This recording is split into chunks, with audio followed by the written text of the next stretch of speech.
எப்படி இருக்கீங்க? நல்லா இருக்கீங்களா? சந்தோஷமா இருக்கீங்களா? இயேசு கிறிஸ்து உங்க மேல அன்பும் அக்கறையும் மாத்திரம் அல்ல, உங்களுடைய எதிர்காலத்தை தன் கையில வச்சிருக்கிறாரு. உங்களுக்கு ஒரு பெரிய பிளான் வச்சிருக்கிறாரு. உங்களை ஆசீர்வதித்து உயர்த்துவதற்கு பெரிய திட்டம் வச்சிருக்காரு. தெரியுமா உங்களுக்கு?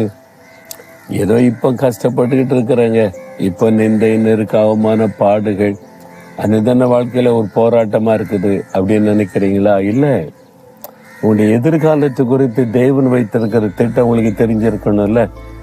அப்ப அதை தெரிஞ்சாலே உள்ளத்துல பெரிய மகிழ்ச்சி வரும்ல. என்ன அப்படி ஆண்டவர் திட்டம் வச்சிருக்கிறார் நினைக்கிறீங்களா?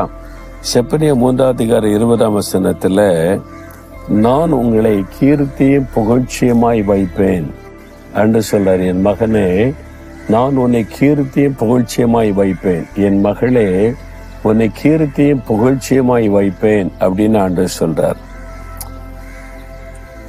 எங்க அனுதின வாழ்க்கையே போராட்டமா இருக்குது, கஷ்டமா இருக்குது, எங்கே புகழ்ச்சி எங்கே கீர்த்தி அப்படின்னு நினைக்கிறீங்களா? வேறு புஸ்தகத்துல நிறைய பேருடைய லைஃப்ல பாத்தீங்கன்னா, நீங்க எஸ்தர்னு ஒரு பெண்ணை குறித்து வாசித்தீங்கன்னா, தாய் தகப்பனில் அனாதை. அப்போ அவருடைய எதிர்காலம் அதை யோசிக்கும் போதே பயமா இருந்திருக்கும். ஆனா மொர்தெகாய் என்கிற ஒரு ஆதரவை கர்த்தர் கொடுத்தார். அது மாத்திரம் இல்ல, தேவன் அவளை உயர்த்தி 127 நாட்டுக்கு ராணியாய் மாற்றினார். கீர்த்தியும் புகழ்ச்சியுமாய் கர்த்தர் வைத்தார். ஆண்டவரால முடியும்ல. ஆடு மேய்த்து கொண்டிருந்தாங்க தாவீது. அவருடைய தகப்பனார் பெற்றோரே பாருங்க, அவன் ஆடு மேய்க்கத்தான் லாய்க்கு. தீர்க்கதரிசி வீட்டுக்கு வர்றாரு, எல்லாரும் ஆசீர்வாதம் பெற சகோதரலாம் பிள்ளைகள்லாம் அழைச்சிட்டா. தாவீத மாத்திரம் அவன் கிடக்குறான், அவன் ஆடு மேய்க்கத்தான் லாய்க்கு, அவன் ஆடு மேய்க்கட்டும் அப்படின்னு விட்டுட்டாங்க. குடும்பத்தாரால் அற்பமாய் எண்ணப்பட்ட ஒரு தாவீது. கர்த்தர் அவனை தேசத்துக்கு ராஜாவா உயர்த்தி கீர்த்தியும் புகழ்ச்சியுமாய் மாற்றி விட்டார். பார்த்தீங்களா? யோசேப்பு வாழ்க்கையில அடிமையாய் கொண்டு போகப்பட்டு ஒரு தேசத்துல ஒரு அடிமையாய் விற்கப்பட்டு அடிமையா வேலை செய்யறான். அப்போ சொந்த விருப்பத்தை நிறைவேற்ற முடியாது. அந்த மாதிரி அடிமையாய் இருந்தவனை எகிப்து தேசத்துக்கே பெரிய அதிகாரியாய் கர்த்தர் உயர்த்திட்டாரு. அந்த தேசத்துல அவன் பெயர் தெரியாதவங்கள இல்ல, கர்த்தர் உயர்த்தி பெரிய புகழ்ச்சியை கொடுத்தாரு. அப்போ தாழ்மையில் இருக்கிறவங்க, ஒண்ணு முடியாதவங்களை கூட தேவன் உயர்த்தி அவங்களுக்கு கீர்த்தியும் புகழ்ச்சியும் கொடுக்க முடியும். உங்களுக்கு செய்ய முடியுமே.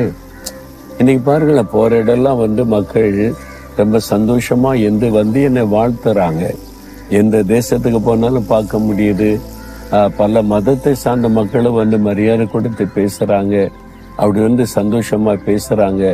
நான் யோசித்து பாக்குறேன், எப்படி இவங்க எனக்கு இவ்வளவு மரியாதை கொடுத்து பேசுறாங்க, எனக்கு எப்படி இந்த ஸ்லாக்கியம் கிடைத்ததுன்னா, நான் ஒரு கிராமத்துல பிறந்தவங்க. 4 மாடி இந்த கிராமத்தை பிறந்த சென்னையில நான் படிச்சிருந்தாலும் என் வாழ்க்கையில என்ன இருக்குது, படிப்பெல்லாம் அறகுறை, எல்லாத்திலுமே அறகுறை.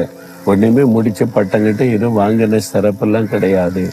அறகுறையா இருந்த எனக்கு தேவன் இவ்வளவு பெரிய மதிப்பு மரியாதையை மக்கள் கொடுக்கிற அளவுக்கு உயர்த்தினது எப்படிங்க? அவருடைய கிருபை. அப்போ ஒரு கீர்த்தி புகழ்ச்சி என்பது தேவனிடத்திலிருந்து வரக்கூடியது. நம்முடைய திறமை படிப்பு அதுல வருவதல்ல. அல்லது படிப்புக்கூடிய ஞானத்தையும் திறமைகளை தந்து தேவன் நம்மை ஆசீர்வதிக்கிறார்.